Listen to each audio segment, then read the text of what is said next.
The number was 1,750 years. That hit me before the word suppression ever crossed my mind. 1,750 years. That's the rough span of time between the construction of the Great Pyramid of Giza and the moment Roman engineers lost the ability to build anything remotely close to it. Not because civilization collapsed. Not because the knowledge was too complex to pass down. But because somewhere in that vast corridor of centuries, the knowledge simply stopped being transmitted. It vanished. And the civilization that inherited the world that followed had to start more or less from scratch. I spent weeks trying to understand why that keeps happening. Not once, not twice. 9 distinct times in recorded history, 9 technologies that appeared, transformed the world around them, and then disappeared so thoroughly that we are still, right now, in laboratories and universities and government research programs, trying to reverse engineer what someone already knew, what someone had already solved. The part that keeps me up at night is not that the knowledge was lost. It's the pattern of how it was lost. And once you see it, you cannot unsee it. The official story goes like this. Knowledge is fragile. Libraries burn. Craftsmen die without apprentices. Empires fall and take their secrets with them. It's a tidy explanation, a comfortable one, and it's not entirely wrong. But it doesn't account for the timing. It doesn't explain why, in several of these cases, the loss coincided almost exactly with the moment the technology became threatening, to an empire, to a monopoly, to a church, to a class of men whose power depended on other men not knowing certain things. Let me be fair to the official narrative. Institutional decay is real. The fall of Rome genuinely disrupted centuries of engineering knowledge. The burning of the Library of Alexandria, or rather, its slow defunding and neglect, genuinely cost the ancient world irreplaceable texts. Accidents happen. Wars happen. History is messy.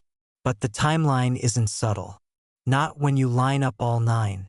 Let's start with the numbers, and the first technology on this list, one that modern material scientists still cannot fully replicate. Damascus steel. The name alone carries a kind of mythology, but the reality is more extraordinary than the legend. Between approximately 300 CE and 1750 CE, bladesmiths in the Middle East and Central Asia produced a steel alloy of almost impossible quality.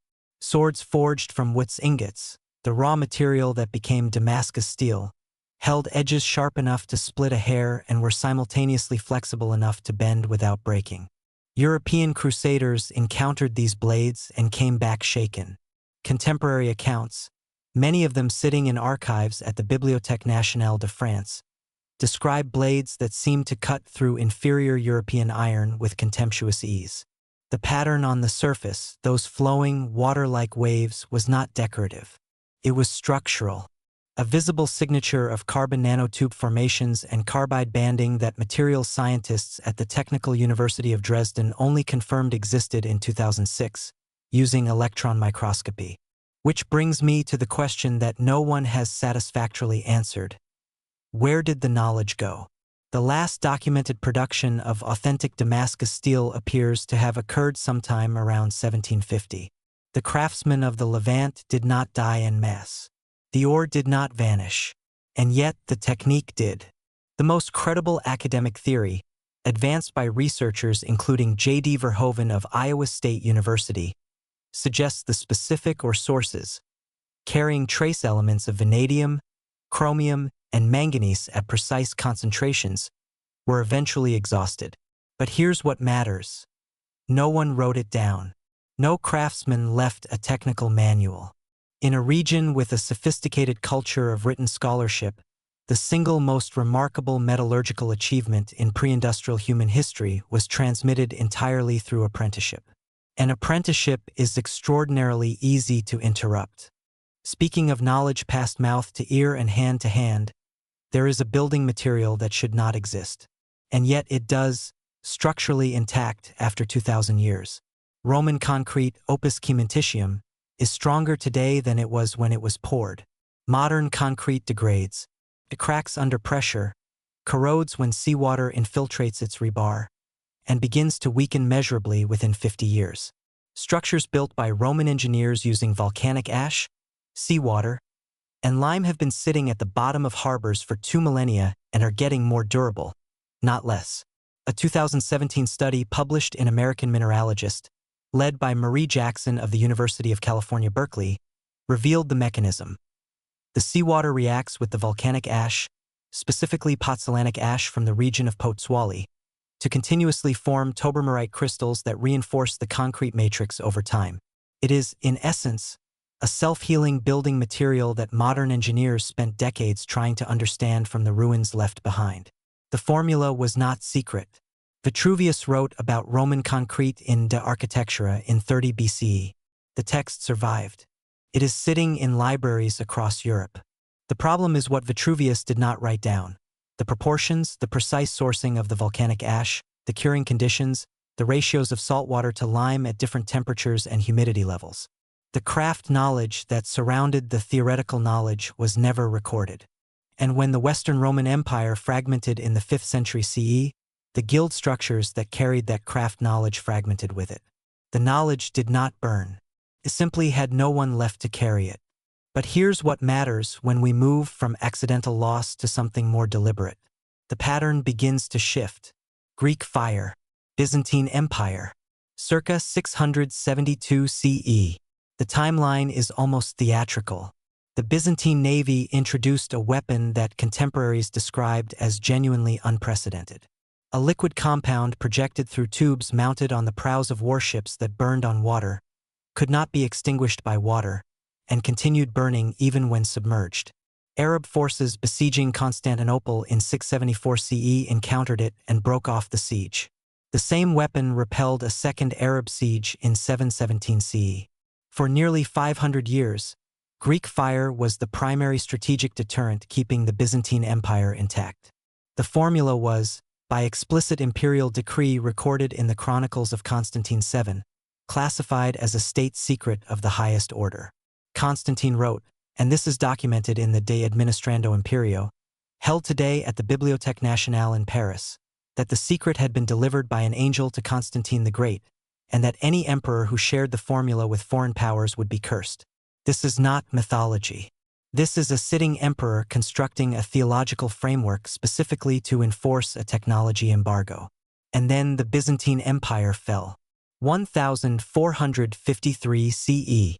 Constantinople taken by Ottoman forces. The keepers of the Greek fire formula, a tiny circle of families who had held the knowledge for generations, disappear entirely from the historical record at exactly this moment. Maybe they died in the siege. Maybe they fled. Maybe the Ottomans captured them and the formula lives in an archive in Istanbul that has not been fully catalogued. The Topkapi Palace archives contain an estimated 300,000 documents, many of them still untranslated. The formula has never been found. Modern chemists have proposed candidates: quicklime, naphtha, pine resin, saltpeter, but no reconstruction has replicated the reported behavior. The secret was kept too well. Which brings me to a technology that was not kept secret at all. It was published, demonstrated, patented, and then made to disappear through means that are substantially more modern and substantially more documented. The year was 1901. The place was Colorado Springs, Colorado. And Nikola Tesla, working in a laboratory he had built specifically for the purpose, claimed to have achieved wireless transmission of electrical power across significant distances using the Earth itself as a conductor. His Wardenclyffe Tower project, funded initially by J.P. Morgan, was designed to create a global wireless power transmission system. The Colorado Springs experiments are documented in Tesla's own laboratory notebooks, which are held today at the Nikola Tesla Museum in Belgrade, Serbia. The notebooks show oscillator frequencies, transmission distances, and power measurements that Tesla's contemporaries could not explain and that modern engineers still argue about. In 1903, J.P. Morgan withdrew funding. His reasoning, as documented in their correspondence, was direct. A system that transmitted power freely and wirelessly could not be metered. You could not put a revenue model on electricity that arrived through the air. The Wardenclyffe Tower was never completed. It was demolished in 1917. The demolition contract is a matter of public record, and sold for scrap to pay Tesla's debts. Tesla spent the last decades of his life in poverty, and when he died in January 1943, agents of the U.S. Office of Alien Property seized his papers within hours of his death. This is not speculation. It is documented in a declassified FBI file that was partially released under the Freedom of Information Act in 2016, portions of which are still redacted. The papers were reviewed by MIT physicist John G. Trump, and the official conclusion was that Tesla's work contained nothing of practical significance. Maybe that's true. Maybe I'm seeing patterns where none exist. But the papers were not returned to Tesla's estate for over a decade, and the portions still classified have never been explained. Let's accelerate through the pattern, because it repeats with a consistency that is difficult to dismiss. Stradivarius violins. Antonio Stradivari of Cremona, Italy, produced approximately 1,100 instruments between 1644 and 1737. Of those, around 650 survive. Every serious acoustic study conducted on surviving Stradivarius instruments has confirmed what musicians have known for 3 centuries. The tonal quality of these instruments cannot be replicated using modern techniques, modern materials, or modern understanding of acoustics. A 2006 study in the journal PLOS I using CT scanning of multiple Stradivarius violins found unusual wood density patterns suggesting Stradivari used timber from trees that grew during the Maunder minimum, a period of reduced solar activity from approximately 1645 to 1715 that produced unusually dense, cold-growth wood. He likely treated this wood with chemical compounds, possibly mineral solutions including potassium silicate, aluminum, and iron, discovered in the varnish layers by researcher Joseph Nagivari of Texas A&M University. Stradivari left no written technical record. His workshop passed to his sons, who were competent but not transcendent, and the family line ends within a generation. 300 years of attempted reverse engineering, and the closest modern replicas still do not pass blind acoustic testing. Then there is the Baghdad battery, a clay jar discovered in Kujut Rabu, near Baghdad, in 1938, during excavations led by German archaeologist Wilhelm Koenig. Inside the jar, a copper cylinder, an iron rod, and an asphalt stopper. Koenig's analysis, published in 1940, proposed that the object, dated to the Parthian period, roughly 250 BCE to 224 CE, was an electrochemical cell, a battery, capable of generating approximately 1 volt when filled with an acidic solution. Koenig found similar objects, not one, several. The collection is held at the National Museum of Iraq in Baghdad, though the museum was looted in 2003 and the current condition of these specific artifacts is uncertain. The mainstream archaeological position is that the jars were used for storing sacred scrolls. Perhaps, but the design, copper cylinder, iron rod, acidic environment is a functioning galvanic cell by every definition of the term. The question is not whether it could work. The question is what it was used for, and whether anyone in the Parthian Empire understood what they had built. Speaking of electricity, there is a gap in the historical record that has always seemed, to me, almost too neat. The Lighthouse of Alexandria, one of the 7 wonders of the ancient world, was described by contemporaneous sources as visible from distances of up to 35 miles at sea. Accounting for the atmospheric limitations of an open flame at any achievable height, and assuming the historical dimensions of the lighthouse recorded by Arab traveler Abu Haggag al-Andalusi in the 12th century, the mathematics of visibility at those distances suggest something considerably more powerful than fire. Some historians, including a minority position represented in the archives of the Society for Ancient Studies, have proposed that polished bronze mirrors were arranged in configurations that concentrated and projected light. That is the official alternative explanation. It is plausible. It does not require extraordinary claims. But the lighthouse was demolished, not by neglect, but in stages by deliberate disassembly under various rulers who used the stone for fortifications, and whatever mechanism produced its light was dismantled with it. We have descriptions. We have no diagrams. The documents that might have clarified the mechanism were, with a familiar regularity, in Alexandria. And then there is Antikythera. The mechanism recovered from a Roman-era shipwreck near the Greek island of Antikythera in 1901 and dated to approximately 100 BCE. It is the most complex mechanical device known from antiquity, an analog computing device with over 30 interlocking bronze gears capable of predicting astronomical positions, solar and lunar eclipses, and the dates of Olympic Games up to decades in advance. The mechanism is held at the National Archaeological Museum in Athens. It has been studied using modern X-ray tomography and 3D modeling.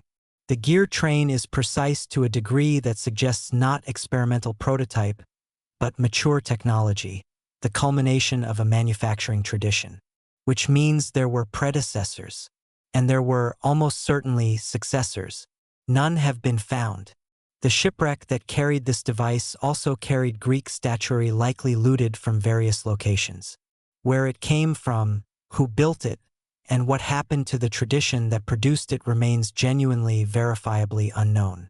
The mechanism was so far ahead of anything else from the period that for nearly 2,000 years after it was built, nothing of comparable mechanical complexity appears in the archaeological record. The pattern at this point is not subtle. Let me be precise about what I'm suggesting and what I am not. I am not suggesting a single conspiracy. I am not suggesting a shadowy council of ancient gatekeepers passing suppression orders down through millennia.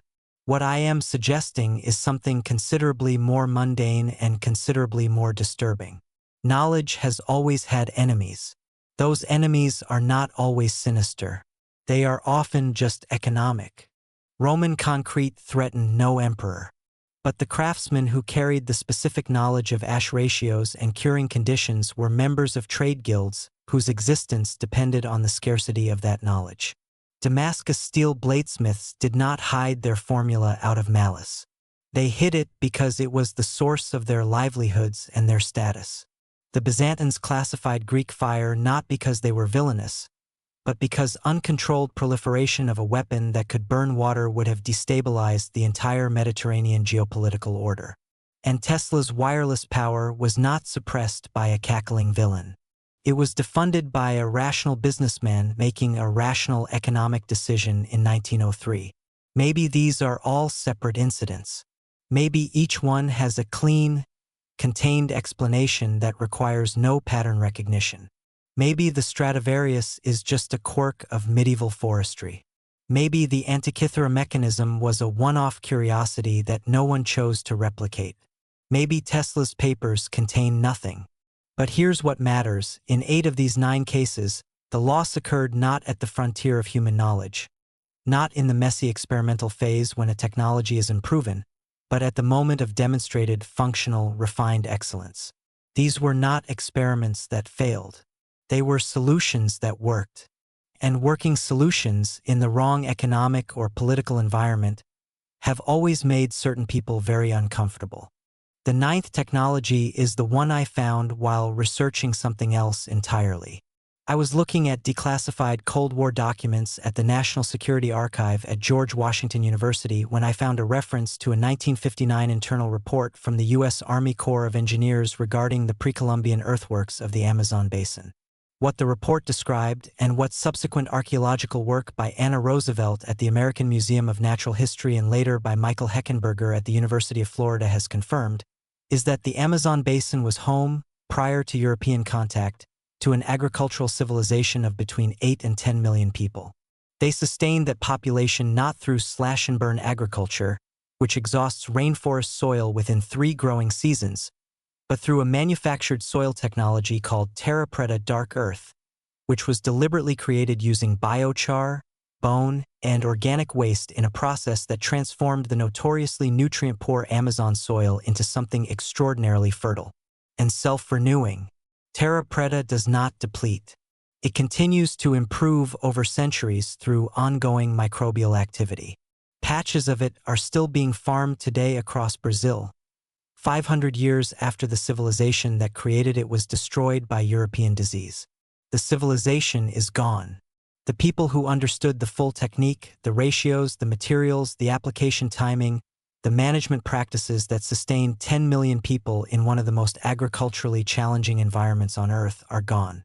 What remains is the soil itself, sitting there, getting richer.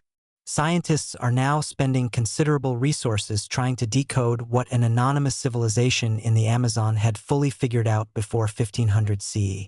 The knowledge was not locked in a vault. It was not classified by a government. It was simply in the minds of people who did not survive contact with the old world. And the timing of that contact, the century of European expansion that collapsed these populations, means the knowledge ended precisely at the moment it might have spread globally. The archive still exists. The terra preta is still there. The Antikythera mechanism is in Athens, behind glass. Tesla's redacted files are in Washington. The Damascus blades are in museums on 4 continents, waiting for someone to fully explain what they are. The Roman harbors are still pouring concrete, in their slow, mineral way, into the sea. I don't have answers, only patterns. And once you see it, once you understand that the most catastrophic losses in human technological history are clustered not in ages of ignorance but in ages of excellence, you start asking a different kind of question. Not why did we lose it, but what are we losing right now, today, that future generations will spend centuries trying to reconstruct? What craft knowledge, what indigenous technique, what independent researchers' unpublished notebooks, what tradition passed by hand and voice rather than algorithm and database, is disappearing at this exact moment? That question is the one that keeps me awake. Not the past, the present, because the pattern doesn't indicate a historical anomaly. It indicates a tendency, a recurring human behavior, and tendencies, unlike accidents, tend to repeat.